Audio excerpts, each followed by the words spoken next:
خداوند یسوع مسیح کے نام میں اسلام اور راہ حق کی جانب سے خوش آمدید۔ پچھلے چند پروگرامز میں ہم نے پیدائش، خروج اور اخبار کی کتابوں کے بارے میں کچھ پوائنٹس آپ کے ساتھ شیئر کیے ہیں۔ آج ہم گنتی کی کتاب کے بارے میں گفتگو کریں گے۔ اس کتاب کا عبرانی نام بامد بار ہے۔ اس لفظ کا مطلب ہے بیابان میں، اور یہ اس کتاب کا خلاصہ بیان کرنے کے لیے کافی ہے۔ عدنان بھائی، آپ اس کتاب کے بارے میں کچھ بتائیں۔ ارے بھائی، خروج اور اخبار بنی اسرائیل کے مصر سے نکلنے کے بعد کے 2 سالوں پر محیط ہیں۔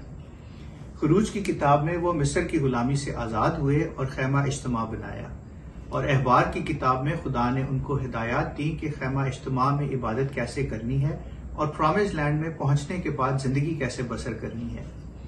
ایسا لگتا ہے کہ اب وہ اپنی منزل مقصود پر پہنچنے ہی والے ہیں، لیکن اخبار کی کتاب میں ہم بنی اسرائیل کی بغاوت اور سرکشی کو دیکھتے ہیں، جس کے باعث خدا نے ان کو کہا کہ پرامس لینڈ میں داخل ہونے سے پہلے وہ 40 سال تک بیابان میں سفر کرتے رہیں گے۔ اخبار کی کتاب کے 2 بڑے مضمون اسرائیل کے قبیلوں کی ترتیب اور خدا کے خلاف ان کی مختلف ریبیلینز ہیں۔ سلیم بھائی، آپ بیابان میں اسرائیل کے کیمپ کی آرگنائزیشن کے بارے میں کچھ بتائیں۔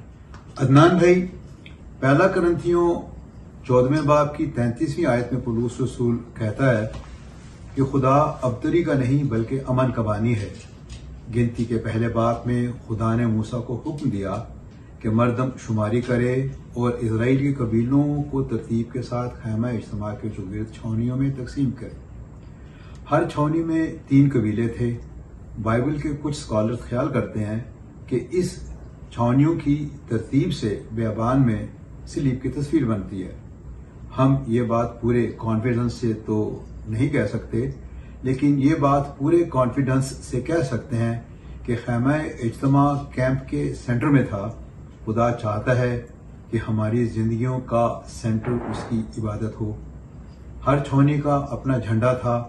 افرایم کے جھنڈے پر بیل کی تصویر تھی، دان کے جھنڈے پر عقاب کی تصویر تھی، روبن کے جھنڈے پر انسان کی تصویر اور یہودا کے جھنڈے پر شیر ببر کی تصویر تھی۔ حزقیل 10 باب میں کروبی کے بھی یہی 4 چہرے بیان کیے گئے ہیں، اور مکاشفہ 4 باب میں 4 جانداروں کا ذکر ہے۔ پہلا جاندار ببر کی مانند ہے، دوسرا بچڑے کی مانند، اور تیسرے جاندار کا چہرہ انسان کا سا ہے، اور چوتھا جاندار اڑتے ہوئے عقاب کی مانند ہے۔ انسان خدا کی سب سے افضل تخلیق ہے۔ بیل ڈومیسٹیکیٹڈ جانوروں میں سے سب سے طاقتور ہے، ببر جنگلی جانوروں میں سب سے اوپر، اور عقاب پرندوں میں سب سے آگے ہے۔ چاروں اناجیل میں خداوند یسوع مسیح کو مختلف انداز میں پیش کیا گیا ہے۔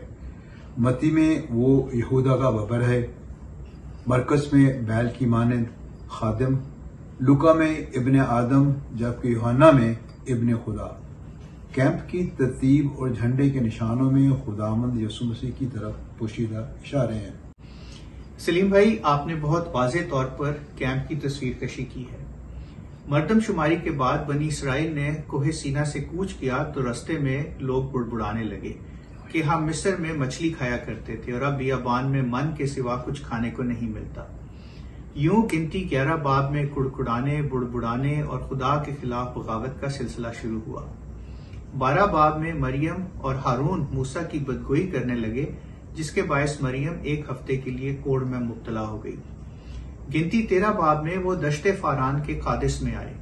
یہ جگہ پرامس لینڈ کی سرحد کے بالکل قریب تھی۔ یہاں سے موسیٰ نے 12 آدمیوں کو بھیجا کہ کانان یعنی پرامس لینڈ کا جائزہ لے کر آئیں۔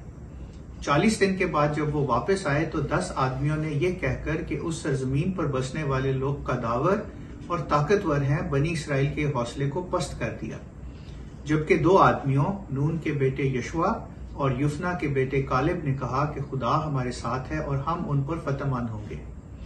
اسرائیل کی ساری جماعت زور زور سے چیخنے لگی اور وہ لوگ ساری رات روتے رہے۔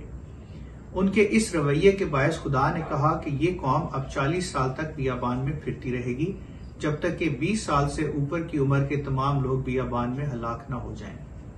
یہ اسرائیل کی خدا پر بھروسہ نہ کرنے کے باعث اس کے خلاف بغاوت تھی۔ سلیم بھائی، آپ گنتی کی کتاب کی باقی کہانی کے بارے میں کچھ بتائیں۔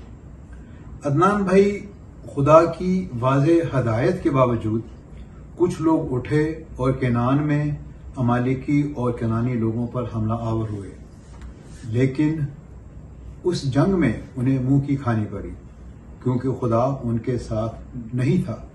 اس کے بعد 16 باب میں کورہ اور اس کے ساتھیوں نے بغاوت کی کہ ایسا کیوں ہے کہ صرف ہارون کے خاندان کے مرد ہی کاہن بن سکتے ہیں۔ کورہ کے ساتھ 250 لوگ اس بغاوت کے باعث ہلاک ہوئے۔ اس کے بعد گنتی 20 باب میں موسیٰ نے خدا کی حکم عدولی کی اور اس کے باعث خدا نے کہا کہ وہ کنعان میں داخل نہیں ہو سکے گا۔ گنتی کی کتاب کو پڑھتے ہوئے یوں محسوس ہوتا ہے کہ بنی اسرائیل کئی تجربوں کے باوجود خدا پر بھروسہ نہیں کر رہے تھے۔ آج بھی کچھ لوگ معجزوں اور تجربات کے آرزومند ہیں، لیکن کلام کو پڑھ کر خدا پر ایمان لانا اور اس پر بھروسہ رکھنا افضل ہے۔ آئیں دعا کریں۔ ہمارے آسمانی باپ، ہمیں فضل دے کہ تیرے تابع رہیں، تجھ پر بھروسہ کریں اور ہمیں بغاوت اور بڑبڑانے سے محفوظ رکھ۔ خداوند یسوع مسیح کے نام میں آمین۔ آمین۔ معزز ناظرین، ہماری ویڈیوز کو لائک اور شیئر کریں اور ہمارے چینل کو سبسکرائب کریں اور اپنی آراء اور سوالات ہمیں info@rahehaq.org پر بھیجیں۔